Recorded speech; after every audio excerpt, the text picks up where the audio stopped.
You are listening to Catholic Family Podcast. Greetings, fellow travelers dodging trick-or-treaters as we go about our business on the eve of All Saints. This is Lisa Davis with an All-Hallowtide quick take that's a little bit of a momcast too. It's human nature to want to celebrate. In the daily drudgery of common life, we naturally anticipate opportunities to relieve stress with periodic merrymaking. We'll take whatever excuse you give us. Have you noticed that when the world gave up its saints' days, it replaced them with crazy made-up observances for every day of the year, from National Coffee Day to National Snuggle a Chicken Day? No kidding, you can't make this stuff up. Anyway, the Church, in her wisdom, has understood this fact of human nature since the very first. The early fathers knew when they brought the faith to each new culture, there were going to be bad habits they were going to have to replace with good habits. Missionaries had to convert not only the souls of people, but the soul of their culture.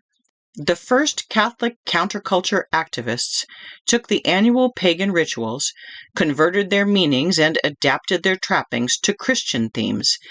There are a number of Catholic feast days strategically placed on the liturgical calendar in order to accommodate the accustomed times of festivals throughout the world.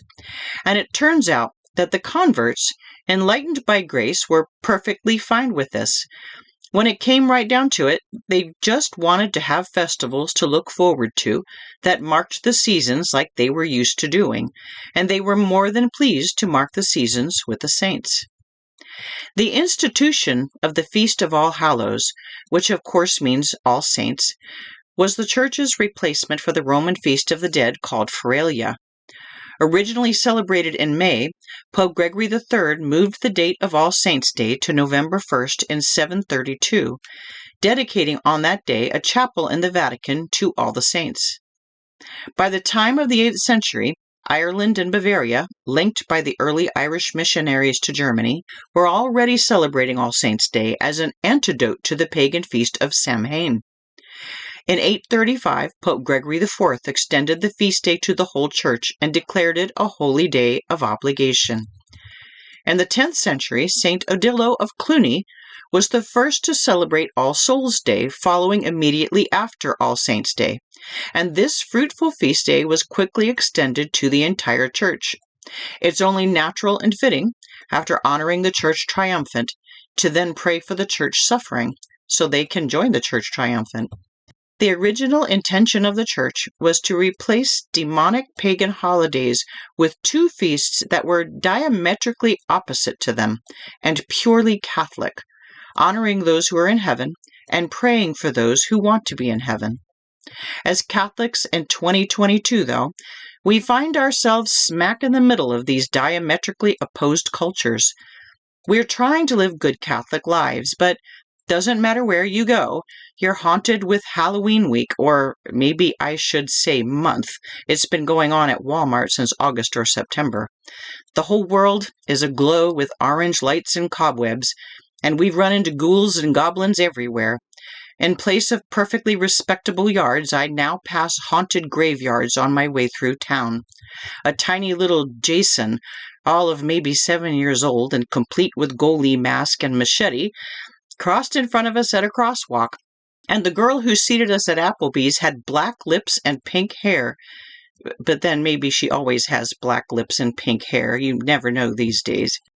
I think we'd like to assume that for most people, there's little immediate threat in doing the conventional 21st century Halloween thing.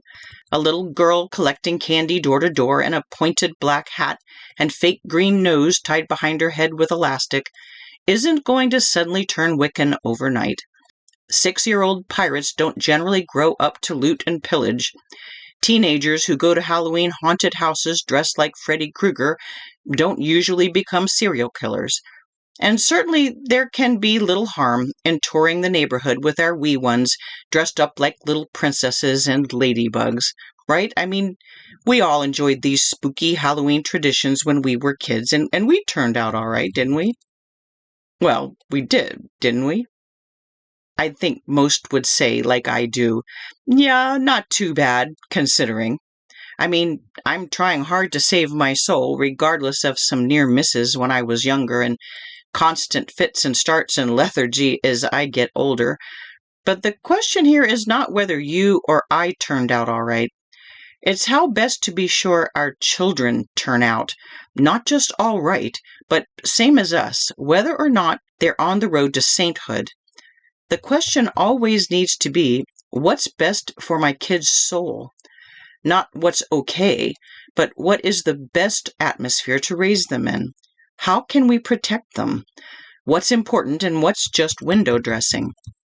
We're not raising children in the same world we were raised in, you know. The Halloween question didn't used to be as important, I think, as it is now.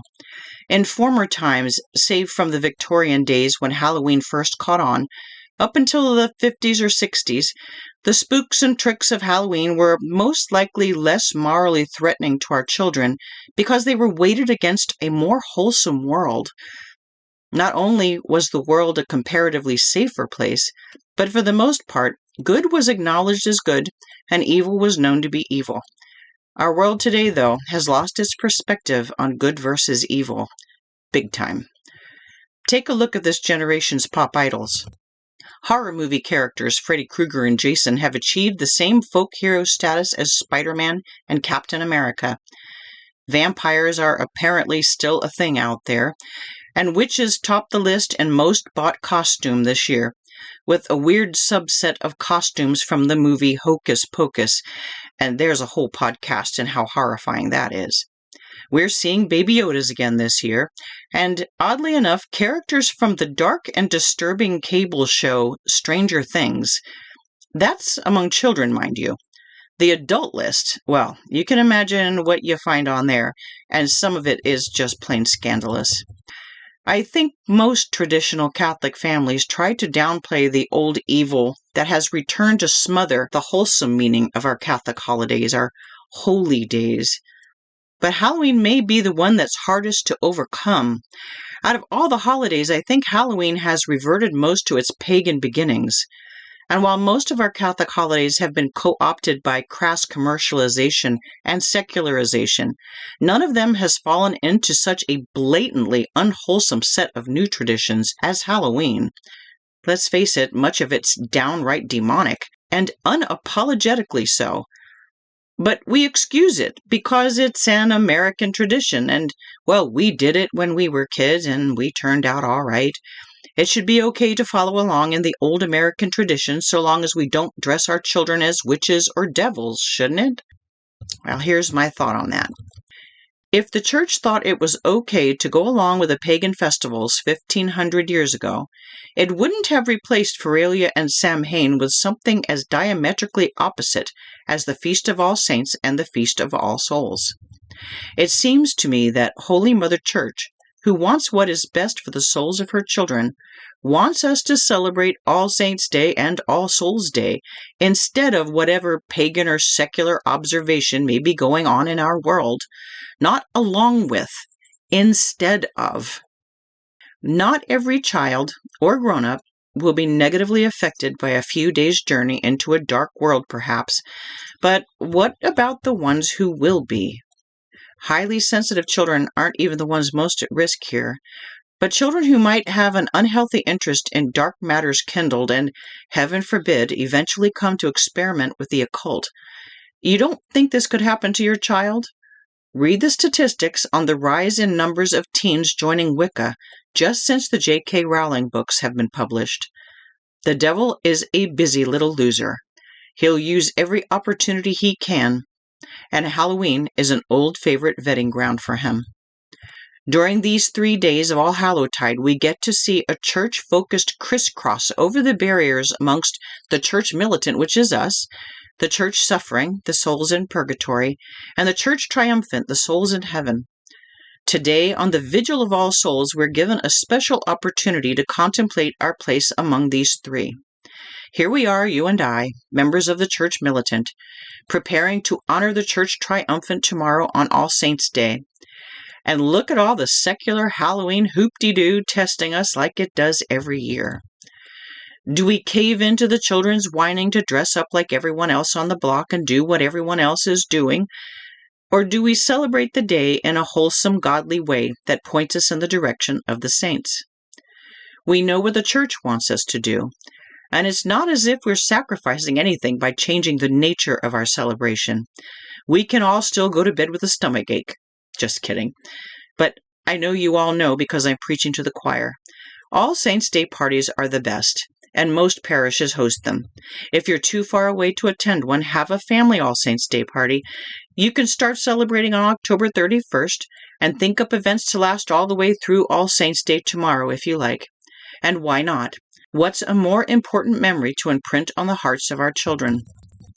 The customs most commonly associated with the celebration of this holiday in America are Gaelic in nature, from pumpkin or turnip carving to the begging at doorways, and it can certainly be argued that it started out with an innocent or ignorant spin, but in the last 50 years, as we know, the celebrations have reverted largely to the original pagan flavor, dubiously secular at best, demonic at worst. Families realize a grave responsibility when they're choosing how to keep Halloween. But keep this sobering facet of the day in mind when choosing how to celebrate it. A man named Anton LaVey, the late founder of the Church of Satan, once said that he took joy in Christians taking part in Halloween, the high pagan feast day. Quote, "I'm glad that Christian parents let their children worship the devil at least one night out of the year," he said. "Welcome to Halloween." End quote. Blessed be God in his angels and in his saints.